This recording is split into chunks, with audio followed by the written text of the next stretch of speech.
అందరి ప్రాణాలు యమధర్మరాజు గారు తీస్తారు. యమధర్మరాజు గారి పేరు చెప్తే అందరూ భయపడతారు.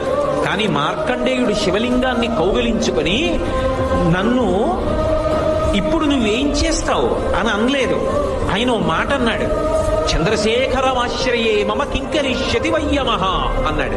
నేను పరమశివుణ్ణి పట్టుకుని ఉండగా ఓ యముడా నువ్వేం చేస్తావురా అన్నాడు. ఆయనకి కోపం వచ్చింది. అంటే నువ్వు శివలింగాన్ని కౌగిలించుకుని ఉంటే నేనేం చేయలేను అనుకుంటున్నావా అని పాశం వేశాడు. మరి శివలింగాన్ని గట్టిగా కౌగిలించుకున్నప్పుడు ఆ పాశం శివలింగానికి కూడా పడింది.